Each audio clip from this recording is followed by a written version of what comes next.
Bag, I want the bag. Work my way from a garden to a track. Flip it from a track to a plot full of acres. Do it for the farmers and producers and the makers. What we even here for? Occasionally I ask it. I know it's more than struggling, anticipating the casket. Reap what we sow, trying to fill up my basket. Life's a plantation, I self-law and master. Over the plot I've been granted on this planet. Now it's slanted, cause the chosen been supplanted. But if you overstand it, it was spoken. Fractured, but we ain't broken. Even though some would rather play the role of token, we growing. Black through the essence of a presence. We carry the blood of gods, we carry the mind of peasants. Rich black gardens, future look more like Eden. Multiply seeds like the seed banks in Sweden.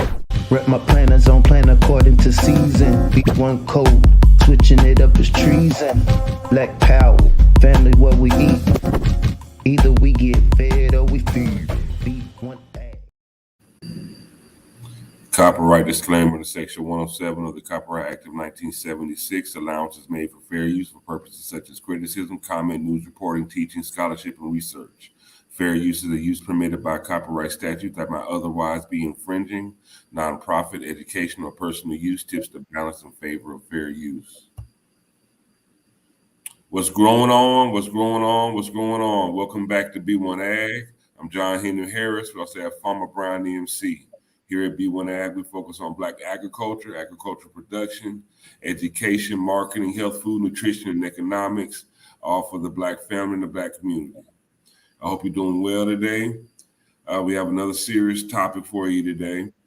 We just recently did a story highlighting how the U.S. government has spent more money and given more money to the Taliban than it has to our Black farmers. Today, we're going to double down.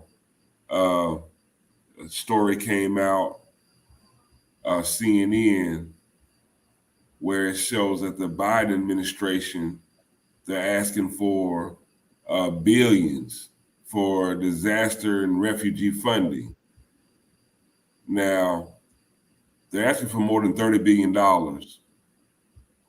but $6.5 billion will go towards funding Afghan refugees. Now, this comes at a time where Americans have lost their unemployment, their unemployment bonus, time where rent moratoriums have ended. And this is also the time where our Black farmers are still waiting to receive the $4 billion in just debt relief that was promised to them back in March. So today's topic, what we're going to talk about today, no help is coming. So what will you do? Farmer Brown, let's jump into it. First, I'd just like to say peace to the B1 family. Hope everybody's doing well considering these strange times we find ourselves in. But I guess to put this conversation into context, and so, over the last few years, and actually since the end of what we call slavery in North America, our ancestors, those before us all the way up to the Panthers, that even now have at the top of our lungs screamed for reparative justice in the form of reparations. So the bill we now have is H.R. 40. It was introduced by the late Representative John Conyers in 1989. In 1989, I was 9 years old. The 40 refers to the failed government effort to provide 40 acres of land to newly freed slaves. I'm making that point to say we find ourselves in 2021, and if we can get a show of hand of how many people have gotten 40 acres or even $40 that you didn't have to sell your soul for from this government that made trillions off of our ancestors. According to an article, basically the math on reparations, the total cost is $51 trillion and a tripling of the national debt. And this includes what we call African Americans, the Aboriginal Niji of Turtle Island, as well as what's classified as natives, 51 trillion. And so, I'm from the old school, so I realize, okay, if you have these debts, you got to knock things out as they go. And so the concept of bringing in more people that you're giving all of this to instead of addressing, some of your other debts, it's counterintuitive. And so the question we have today is, what are we willing to do? Because there doesn't seem to be too formidable of an effort to repair what was clearly broken. And so I look forward to getting into this conversation. I'm gonna be real with y'all. That's why we preach about growing your own food, because it's come to a point where, and it's always been this point, the best thing that you can do is do for self. And down here in the deep South, we have another saying, sometimes you just gonna have to wipe your own ass. You heard me? Because it's apparent that the government's interest is elsewhere, and it's elsewhere even to the detriment of Americans. Now here at B1AG, we focus on agriculture, we focus on our Black farmers and things like that. But at the end of the day, I mean, this is the point of egregiousness is it goes beyond just melanated people. This is it's almost against our own country. We have people losing housing, losing food, losing jobs, mandates coming down. But they just come up with all these billions of dollars to give to other people. And it's just amazing to me. I don't understand. It's an act of intention. I hate to be the type of person to rain on somebody's parade or piss on somebody's parade. But like I said, we've been asking for reparative justice since the 1800s, the late 1800s. This is our great, great, great grandparents. And so it comes a point where it's not an accident that we haven't been repaired. It's not an accident that in the midst of after Vietnam, a lot of our parents, grandparents, grandfathers in particular fought in Vietnam. Melanated men have fought in every single war that this continent has embarked upon since it's been classified as the Corporation of the United States of America. And my father, my grandfather on both sides, they weren't rewarded with, better opportunity enhanced their life. They were rewarded with, heroin addiction, new drugs coming in, just like coming in from Vietnam. We have the same dynamic coming on from Afghanistan. They weren't rewarded with opportunities to get better housing like their white counterparts. I got student debt, Dean's List, but I still got student debt. And so no matter how much my family served, and I know I represent one out of hundreds of thousands, if not millions of melanated people who said, okay, instead of being upset, ask not what your country can do for you, but ask what you can do for your country. At what point do we keep doing for a country that has let us know every single time, I'm not doing nothing for y'all Negroes? My thing is, at the end of the day, you can only pout and cry so much until you figure out, now, what are you going to do about this situation? We talk, like you said, we talk about the farmers because what they represent is the production base of what we call melanated, Aboriginal, Hebrew, Israel, whatever we want to classify ourselves as. I don't want to say it's arbitrary to disparage any group, but has the Hebrew Israelites been successful at getting reparations? Has the sovereigns been successful at getting reparations? For those that went along with the Black narrative, have been successful at getting reparations? Colored, have you been successful at getting reparations? African American, have you been successful at getting reparations? Autochthonous, have you been successful at getting reparations? Moors, have you been successful at getting reparations?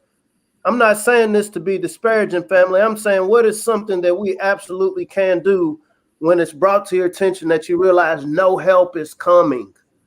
I will entertain all of y'all's pinky in the brains idea of how y'all are going to get one over on a system that was never designed to give you anything.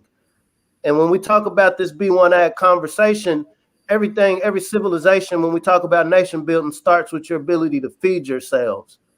How long are we going to keep asking and waiting for this corporation to feed that which keeps the corporation strong? Because you have to have a poor, almost you have to have a poor, large, disparaged base to make a capitalist structure work. It works that way. I was listening to, I think, Dr. Umar Johnson a couple of days ago. At one point, white men were this disparaged base, the people from Southern Europe. All of the things you see going on in the melanated community, drug abuse, alcoholism, violence. So it's not like we were just born into this world doing what we see going on TV. This was another group. But the corporation decided, no, we're not going to do that to them. But this large group of brown people, a lot of them was already here. We'll bring some over from other parts of the world. We'll have them as this base. And so 2020 brought to our attention a lot of these things that we've been kind of been out of many of our purview. There has been a formidable woke community over the decades. Dr. Phil Ballantyne, Ben Yakinen, Dr. Chancellor Williams.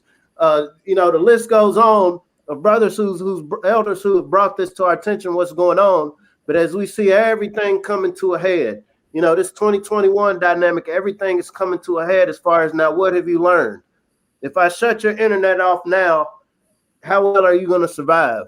What have you, because they say you are what you eat. What have we been consuming? What are we going to produce? What are we going to become from what we've been consuming? Like I said, this is a frustrating conversation to have, family, but we have to have it. We have to have it. I'm not going to say lose religion or denomination. That's the person's right. But we got to focus on what are the things we have in common, regardless of what we claim. We all have to eat. This is why we stress the importance of Black farmers. Stories like this, the guy in the White House proposing $6.5 billion from a group over the ocean. I'm very curious to see how quick this is going to go. And I think you have some information on how other forms of help have gone on. Now, according to CNN, it states that one of the officials said the government is expecting 65,000 Afghan refugees to arrive in the U.S. by the end of September and another 30,000 over the next 12 months. The funding request underscores the sheer demand for resettlement resources in the United States, an infrastructure that is decimated under the Trump administration. So by the end of this month, today is September 9th. So they're saying by the end of this month, they're expecting 65,000 Afghan refugees. That's 20,000 more than how many Black farmers it is. We throw this word around, resettle. What about those who already been here? And just for security concerns, now, didn't the Taliban over there, didn't they just get like billions of dollars worth of weapons that Americans just left over there? And Black farmers can't get tractors. Black farmers can't get equipment to grow food, to feed people, feed Americans. And I'm talking about high-tech weapons, night vision goggles and smart missiles and body armor and helicopters and all kind of tactical and weaponry. Some of the Black farmers just need a couple of them John Deere tractor, Husqvarnas, some storage facilities, access to some good seeds. You don't even need to give most of them any armor. They don't need helicopters. Give them a couple of them GPS drones to using some of this ag tech to look over the land. Make sure they know what kind of soil composition they work with. Access to water sources. And at the end of the day, these farmers are going to feed us. Americans. They're going to feed us.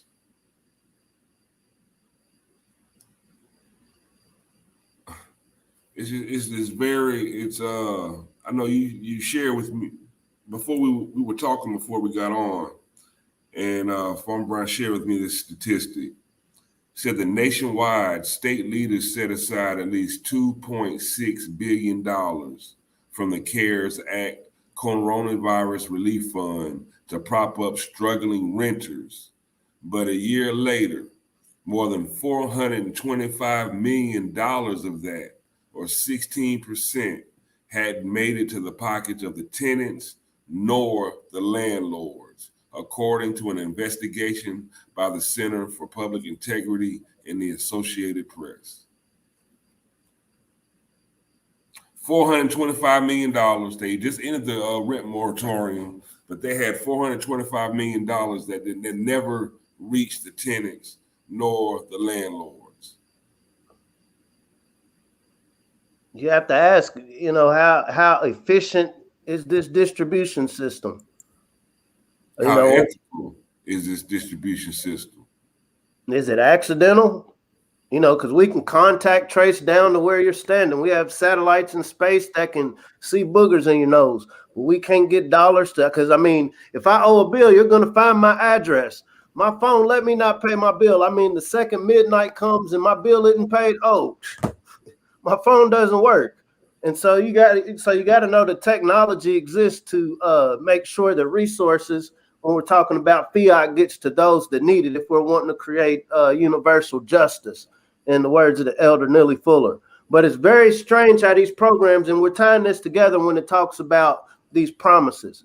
And so going back to what I was talking about, the HR 40, that was just a conversation. We'll start discussing reparations again. We know y'all been bringing it up for the last couple hundred years, but we'll discuss studying, bringing it up again, right? As the debt just continues to rise. Like I said, $51 trillion if this country was to give that. Anybody with sense, and it's not to disparage anybody's intelligence, you got to know that the U.S. has not prioritized. Now, before we go help anybody else, before we go get that opium out of Afghanistan, before we go try to colonize anywhere else, let us make sure we repair those over here that we did wrong and exploited. That is not a priority, family. And a nation can't survive off of butter biscuits. And so I'm gonna give a handful of these Negroes a little bit of money to keep the hope alive. Just keep hoping and dreaming, and maybe one day. And then each generation you die off waiting. I can't forget what the elder John Boyd was saying when he was talking about, we can't afford another 9 years kicking this can down the road to repair these farmers. Like I said, I would never, as long as I'm living and breathing, say, hey, you know what, I give up. Y'all don't owe us nothing. I would never say that. But it comes to a point like, there's only so much you can do with your energy. Either you can go this way or that way. So how much energy are we collectively as a people going to put towards asking, waiting, and expecting this justice versus really taking some sort of codified approach? I know there's a lot of brothers and sisters right now around the diaspora, specifically North America, having these conversations. You see them all day, going through content, on YouTube. I'm an addict of content. The pillars, know the ledge. Black Dot, shout to Black Dot. A lot of conscious content creators putting out some good information. But here in Central Kentucky, we're surrounded. I think we're 20, we represent maybe 15% of the population. And so it's like you hear these conversations, I don't think nobody's really checking for us. And so my thing is practically, when we're in these areas where it's surrounded, what can we do when you just don't have a large enough base of support? When I'm talking about support, it's not helping one individual pay bills. I'm talking about what can we do to build a larger base of people who's really going to put in work for the community. When we're talking about community, that can be very vague. And so this is why at B1AG, we really want to talk about the Black agricultural community. Because if we can't eat, then nothing else that we talk about is going to exist. Herbs are cool. Shea butter is cool. Aesthetics, all of that is cool. But when, how codified are we around being able to provide basic produce? How formidable are our networks locally, wherever we're located at across the diaspora? How formidable are our networks? If we spent as much time studying, different farmers, different producers within our regions as we have looking online at our favorite content creators, or looking at some of the challenges, looking at some of the distractions. And this is it's a rhetorical question. Who knows the answer? But family, we are coming to a time and point where we're not going to have much time to guess. It's one of those things like you don't want the hurricane to hit you and you didn't board your house up. Like it's too late once the winds start blowing, and economically, socially, spiritually, the winds are blowing, family. And so as we still do have access to internet, as we still do have access to a little bit of capital, I don't think we can, it's just like FEMA. FEMA, that's the Federal Emergency Management Agency or whatever, that is equivalent to these reparations we asked for. This just came to me as I'm talking. And so FEMA, hey, it sounds good if you look at the mission statement. It's to help in disasters, help aid, help people in need. And so we think about Katrina all the way up to Ida. And so it somehow, for some reason, as effective and efficient, the greatest nation in the world and all these agencies we have, it somehow comes late. You can equate this FEMA to this funding, to this assistance, to this help. And so I've seen some stories coming out of the Gulf now when they're talking, because of Ida, a lot of people were displaced. And in some places, we're not here giving medical information, but I think you know where I'm going. Some places, well, I can't help you till you get some Smurf berries. I got to get proof that you've had some Smurf berries, that you've had your dose of Smurf berries. What does this mean on a broader scale? I got a question for the family. What if it does come to a point where, okay, you know what, y'all been asking so much, just begging and pleading, and I just see how disparaged you are. I'll give you your reparations, but you got to let me experiment. You got to follow me to the lab first. Then I'll thinking about giving you a reparative justice. But you got to eat some Smurf berries first. Well, what's in these Smurf berries? I don't know, but I want to make sure you're safe when I give you this reparative justice. Even though it's eating my budget up, even though it's 16 times what my budget is, I want to make sure you get it. But get these Smurf berries first. It sounds conspiratorial. It sounds kooky. But like I say, the conspiracy theorists are winning right now in 2021. Everything that we've said is impossible, unrealistic. We're seeing all of these things roll out. And I'm talking week by week. Right now, what we call white people are in distress, right? And what do they say in the farming community? When the white farmer catches a cold, black farmers catch pneumonia. This same principle applies when we just talk about the population as a whole. No help is coming. What are we ready to do? Are you willing to wipe your own ass? That simple. Wet wipes. I won't hold the family too long today, but as we propose here at B1AG, so we have healthyblackfood.com, that on the Black Business School. That was specifically created. We put a program together talking about the basics, from soil amendments to different type of gardening structures, just different type of ecological factors that go into growing your own food. We're coming into a place where, a lot of kids are getting sick. Different states are going back and forth, as far as NTI, different ways to learn. We believe 100% step that Healthy Black Food is a great resource. If you don't go to Healthy Black Food, we would definitely encourage that you do. There are other sources. There's Lead Farmer 73. You can find him on YouTube. He's a great resource as far as prepping, different gardening. Gardening with Goo. He's also on YouTube. Ron Finley, the gangster gardener. He's out of the West Coast. When we think about groups on Facebook, so a lot of us, we spend time, scrolling through, looking at people's disasters. Sometimes we feel better when we see people, in crisis. But, let's look at some of the people that are winning. So some of the groups on Facebook, there's Sun Join Hemp Group. This is out of Kentucky. This is with my brother, Lamar Wilson. Bread and Butter Farms. Black Outdoorsman LLC. Black-owned farms. And I repeat, these are groups on Facebook. Federation of Southern Cooperatives. And so especially people in the South looking for networks of Black farmers, the Federation of Southern Cooperatives is a great resource. I know they can definitely use some help and support. Black Ag Entrepreneurs of America, National Black Food and Justice Alliance, Black Farmers Nationwide, Black Farmers and Agriculturalist Association, Detroit Black Community Food Security Network. And if you didn't get these names, just replay, because we could use some likes, shares, and subscribes on the B1AG channel. On Instagram, you have people like Black Farmers Network, Black Farmers and Homesteads, National Black Farmers Association, and those are a few on Instagram. The bruh got up betterbuggy.com. So this is a group out of Atlanta. They can ship to you wherever you're at. You know, these are organic farmers. They specifically source from Black farmers. You think about Black Soil KY. And so this is the company I co-founded here in Kentucky. And so our goal is to, create a market for Black farmers. And so you can check us out at blacksoilky.com. Homestead Heart. And so this is a family on YouTube. They give great information as far as canning, just different prep. Pastor Dow, irregardless of how you feel about people's ideologies or religion, Pastor Dow is a great resource as far as, showing through his work what a homestead looks like. But saying that to say, family, we're at a point in time now.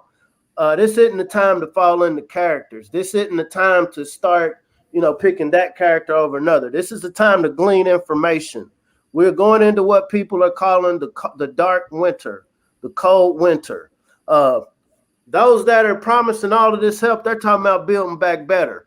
And if I know I got a world of 7.6 billion people, I'm called the president of a corporation that has 390 million people in what we call North America, and 44 million of them people is upset.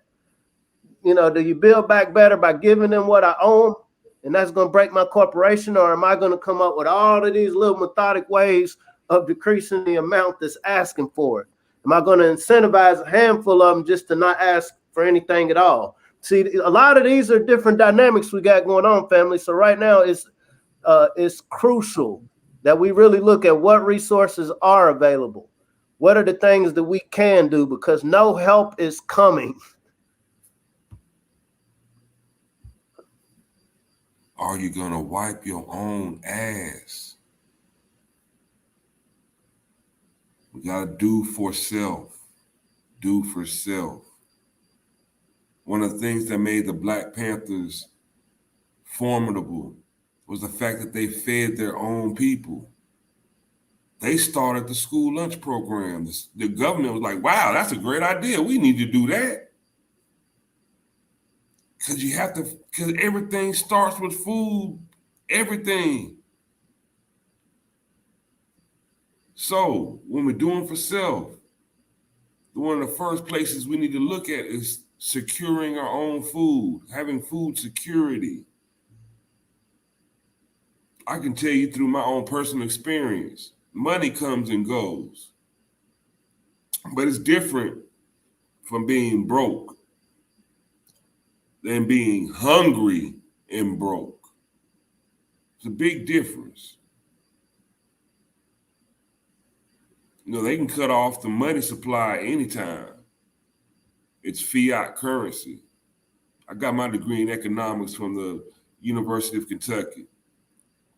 They can say today, make an announcement and say, this money you have in your pocket, it's no longer, it's worthless now.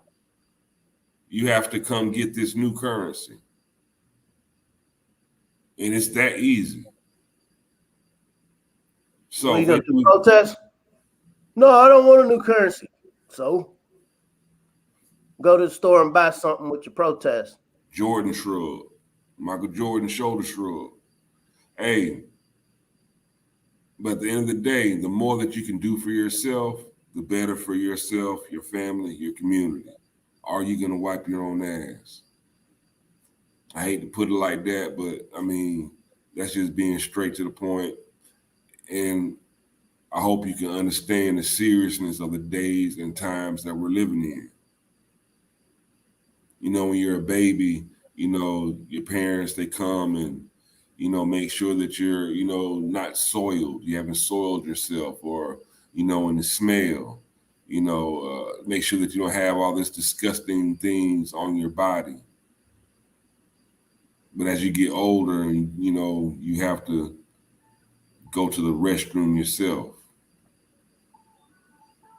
Do you realize from 2013 to 2018, $300 billion in foreign aid has been spent by the U.S. government. The U.S. American taxpayer has been generous to foreign countries. 300 billion has flowed to 8 countries outside of the U.S. And we have 7.5 million citizens who've gotten cut off of assistance from a pandemic, a sickness that, they had no involvement in. Depending on what your news source is, the U.S. paid for this sickness, the NIH, but that's a whole nother conversation. But saying that to say, when you put all of these different things in perspective of what's going on, like I said, the codified thing is, what can we do outside of waiting, outside of asking? What is within our capability? And there is nothing in the world, I promise you, family, there's nothing stopping you from planting a seed.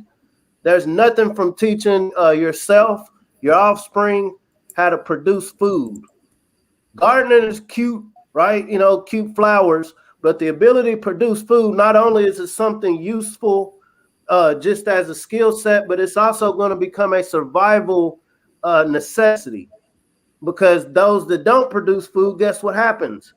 In a situation where you can't just go to the store, no matter how much money you have, you'll be dependent on those who do produce food. Heaven forbid you're a part of a group that didn't think about, or you don't have a network of people that know how to produce food, because now you're completely enslaved by whoever's able to feed you. And see, the ground doesn't see color. Your government does, but the ground doesn't. There's nothing stopping us from reconnecting with the land. There's nothing stopping us from reconnecting with that part of us that made this country wealthy in the first place. And that's agriculture. That's learning how to grow.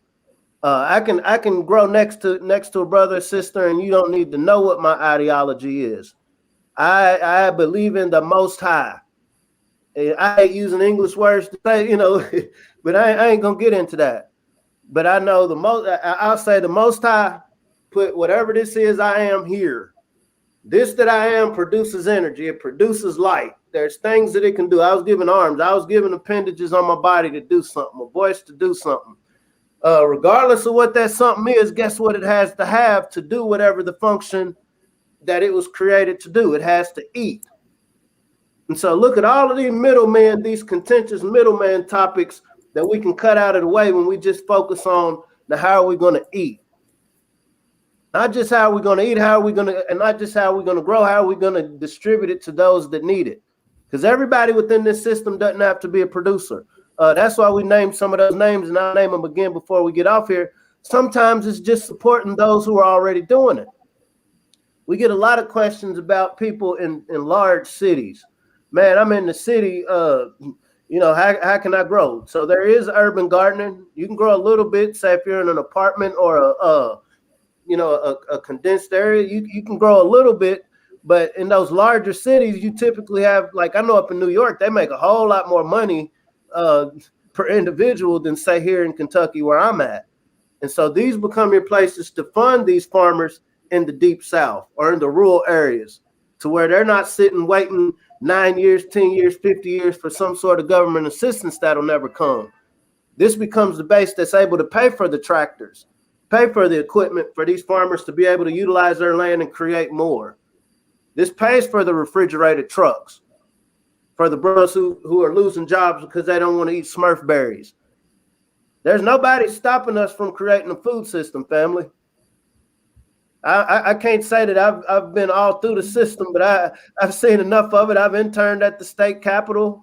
I've gone to so many conferences and been a part of so many boards, advisory councils, and all of this. And what I know is, man, we're never a priority. But that's a gift and a curse. Us being not a priority means they're not worried about us. And I would say, I'm going to assume a lot of them feel like, oh, they're just going to self-destruct anyway. So let's focus on this new group that we're bringing in. And so while we have this time, as we're in our finest hour, as I truly believe we are, let us build something that is true, that is real. A food system is true. A food system is real. It is not a left or right paradigm. It's not a good or bad paradigm. It's not a conscious, unconscious paradigm. Whatever you feel, you have to fuel yourself to feel that way. Can we codify? Here at B1AG, we want to reach 250,000 third through fifth graders. I'll break it down. Third through fifth graders, we want to reach 250,000. This equates to $40 a kit. What do these kits entail? These kits entail growing kits with peat moss pods. These kits include coupons for potting soil. These kits include at least 2 or 3 different packets of different varieties of seeds. These kits include links to educational videos. These kits include activity booklets. $40, and there's a little bit more in these kits, but the goal is we want to reach 250,000 melanated students. We want their first experience when it comes to growing food to come from melanated minds who care. It has to be melanated people to pay for it. There's all sorts of organizations that would love, like you were saying, the government saw what the Black Panthers had going on. Oh, this is great. We'll take this gladly. To make the magic work, it has to be caring melanated minds to support it. And whether you do it through B1AG or whether you do it locally, you're looking at about a $40 kit to distribute it to the kids, 3rd through 5th graders. Their minds are still impressionable. They haven't already bought into this idea that farming is somehow tied to slavery. We have to reach people where they are. We'll exhaust a lot of energy trying to convince us adults who's stuck in our ways. And so can we positively, because I tell you, these record labels are sending some of these artists out here, pregnant men running around. They have a plan. So what is our plan? I want to impregnate the minds of our children with their ability to grow, their great history, their legacy of coming from ancestors that grew, created the first markets, created the first civilizations. We have opportunity to do it, and no help is coming. So let's get it growing, everybody. Like, share, subscribe. Let's make this conversation, this B1AG conversation, a bigger conversation. Let's grow this platform. Let's make sure that we stay informed. We need our people to understand what is going on with our food system. It's going through drastic changes and a lot of very big challenges at this moment. I mean, if we don't pay attention, they will feed us anything. They literally will feed you anything. So if we want to make sure that we have a great seat at the table, we make sure that we are at the grand harvest. We have a place at the grand harvest. We need to make sure that we're growing our own food. We need to make sure that we know what's in our food. We need to make sure that what we're eating is really food.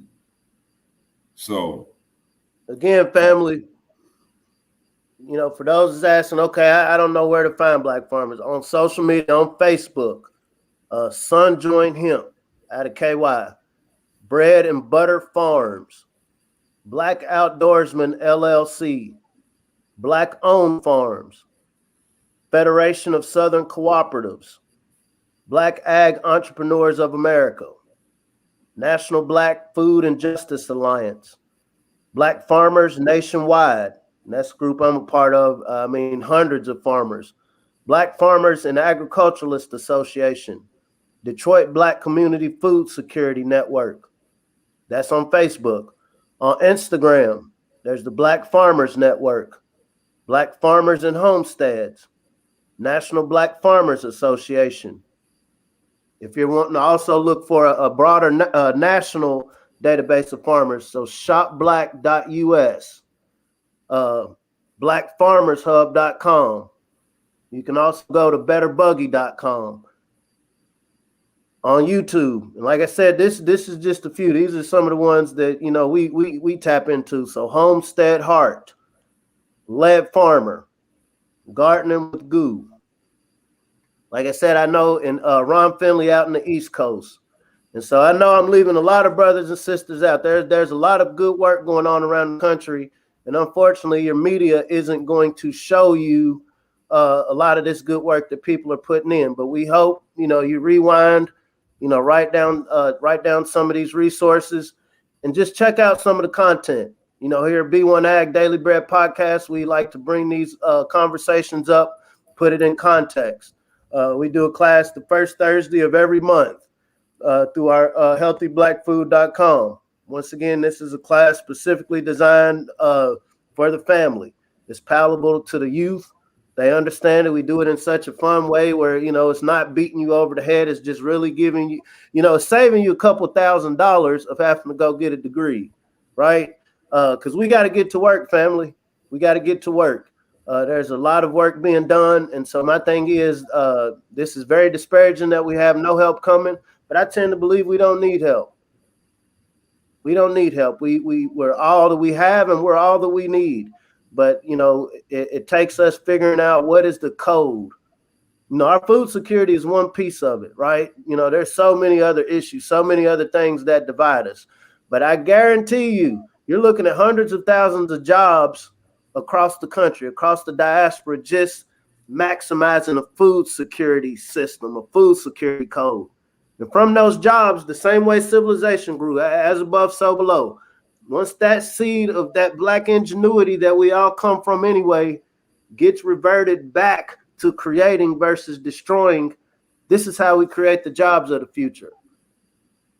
This is how we innovate using technology to make the process of getting the seed from the seed to table more efficient, more effective. And we're in a place and time where we can sell these patents, we can sell these ideas. But it takes us caring. It takes us prioritizing that over what divides us. No help is coming. What are we willing to do? I'd like to thank y'all for checking in with us again. No help is coming. Are you willing to wipe your own? Are you willing to take care of your own? Are you willing to grow your own? Farmer Brown. And if you want to hit us up, please hit us up at B1AgHipHop@gmail.com. B1AgHipHop@gmail.com. Like, share, and subscribe. Like. There's 10 people watching right now. I need 10 likes. It's free. That's free. Like, share, and subscribe to B1AG Hip Hop on YouTube. Daily Bread, B1AG Daily Bread Podcast. Farmer Brown. If the people really want to know something, what do they need to do?